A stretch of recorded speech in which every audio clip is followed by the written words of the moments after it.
Clones, Leaders, and Departures. Must be another issue of Uncanny X-Men.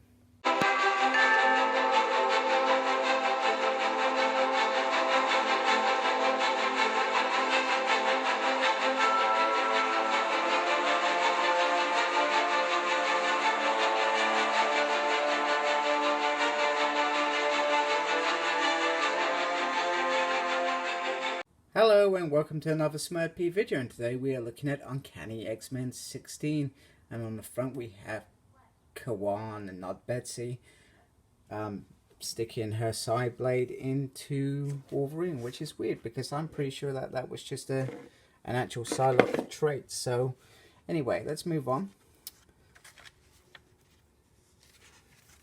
We have This Is Forever Part 6, talented team that make this issue happen. Nice picture of Psyche in the last issue, previously on X-Men. And here is the team. So straight off the back, we've got the Mutant Liberation Front are dropped off to Captain America. However, he believes that there are 3 prisoners unaccounted for. And pretty much Scott says, you want to come into my house and ransack it? So Steve plays it the whole, it's all about trust and stuff like that. And Scott's like, hey, I am trusting you. I'm handing these guys over to the government and trusting you not to experiment on them. Anyway, so it goes into about countries and stuff. And Scott's like, I'm a mutant. There is no country for me. And he gives him a tip, should we say. And he says that I've always respected you and I don't think I can handle what you've been through. And it just goes back to that whole criticism about age versus X, where I know it was an event and there's a whole reason behind it happening, but you know what, if these guys sat down in a room and talked about it, maybe they would have found a better way to do things instead of Captain America listening to Wolverine and invading the planet. Anyway, pretty much Alex questions, hey, you're questioning Captain America like he's the big boss of mutants now and crap like that we don't actually agree with. And, I know it's about protecting Hope, but what about Dog Beast? What's your excuse for him? And it's pretty much about, hey, you know what? He helped us out with the New Mutants. And he could actually be an asset, believe it or not. So Alex says, well, you know what? You're taking cancer from Wolverine and Danny Moons.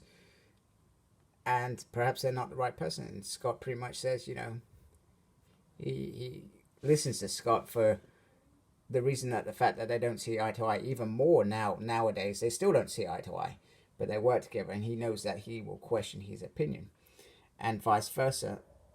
Scott will say, actually, Wolverine, you're sometimes wrong. You're not right. Anyway, this leads Scott to a decision, should we say. But in the meantime, somewhere at the Air Force Base, Sank's going down. Sank big. Look at that. And pretty much Scott comes down to, I've made choices over the years. Lots of choices. Lots of leaders. The dream's different now. And I shouldn't be a leader. There's a choice to be had. We've got great leaders in the room.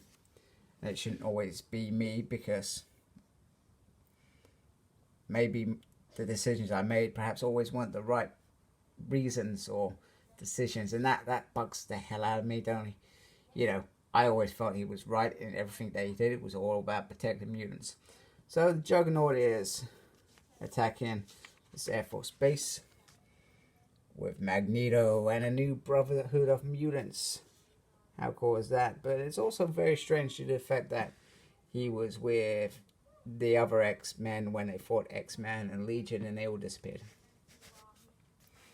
So anyway, it's all up to, as a group, we should be all making decisions on our next steps, and we vote to it. And if we don't agree, then it doesn't happen. I'm not sure how long that will take. Anyway, a vote is cast. The team head out. Anyway, we shift back to this bit with Rain, and Rain decides that this isn't for me. I'm going to try and live a normal life.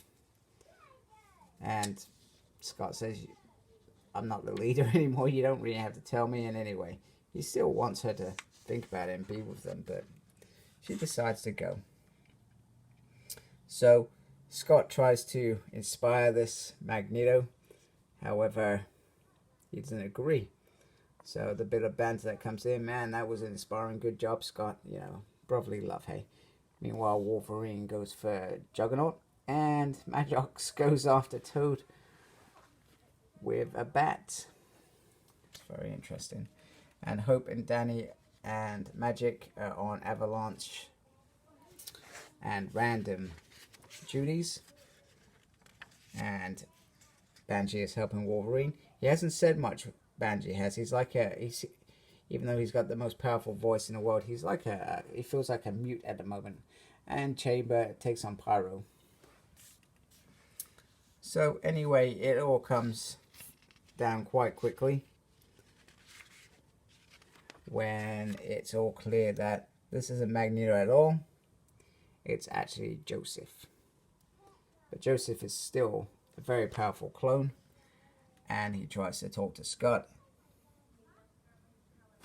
And when we were thousands, they destroyed us, they fought us, when we were more powerful, and even now they just hunt us down.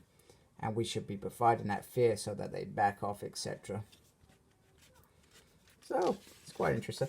I do like Karma's moment in this. Karma has a little speech and says,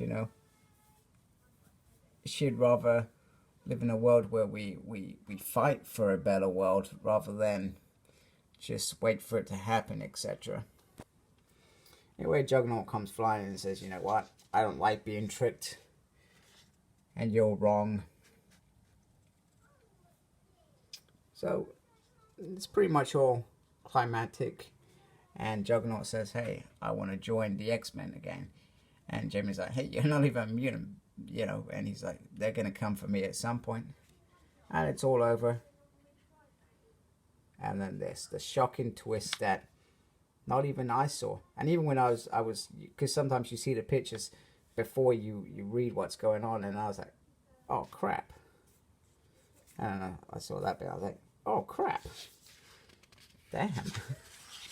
And it's a character that they could easily kill without any repercussions. And it's like, it's Betsy, and it's like, that's not Betsy. It's Kawan. But I don't remember Kawan having this. Maybe they had similar powers, but I don't remember her having that. So that seems a bit bizarre. Anyway, Mirage starts feeling funny and shaken. And she shouts out, Wolfsbane is dead. So even another twist right at the end. This series gets better and better. And shocking us apart, leading us into morning, I guess. So, once again, another awesome issue. Awesome developing of these characters that are clearly very, very broken. Trying to find their way back into the world. That's what it feels like. And it's just done so well. And Rosenberg delivers pretty much every time for me. So, thank you for watching. Like, comment, subscribe. Follow me on Facebook. SmurredP is my page. Follow me on Twitter @SmurredP. No idea what I'm doing, but I'm there. And embrace the geekiness. Goodbye.